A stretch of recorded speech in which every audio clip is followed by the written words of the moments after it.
জিল্লু মালদে, জিল্লু helicopter ready কর। এই জিল্লু মালদে। শাকিব খান দেখাই দিল যে বস কাকে বলে। আবার যেমন ছবি, তামিল ছবি ফেল, তেলুগু ছবি ফেল। বরবাদ। একটা ডায়লগ বলেন তো, এই জিল্লু হেলিকপ্টার রেডি কর।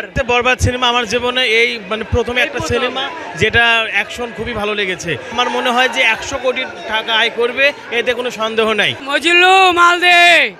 পরে ডায়লগ লাস্টে যে ডায়লগ হলো যখন নায়িকারে কোলে লয়, তখন ডায়লগ হলো জিল্লু হেলিকপ্টার রেডি কর।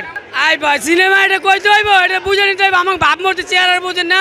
দু এক সময় মারতে মন চাইছে, দু এক সময় আবার কানতে মন চাইছে।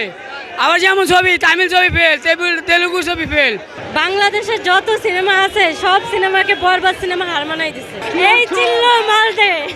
এই সিনেমার মতো সিনেমা বাংলাদেশে আর একটাও আসে নাই। মুভিটা দেখে মনে হয় না যে বাংলাদেশের মুভি, শুধু ভাষাটা বাংলা আর বাকি সবকিছু আন্তর্জাতিক মানের। সেরা সেরা সেরা অস্থির আগুন।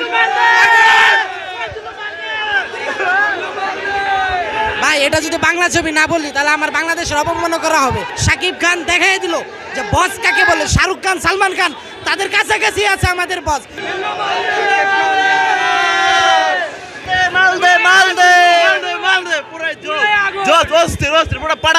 বাংলাদেশে সবচেয়ে বেস্ট। এই প্রথম একটা বেস্ট মুভি দেখলাম বাংলাদেশে।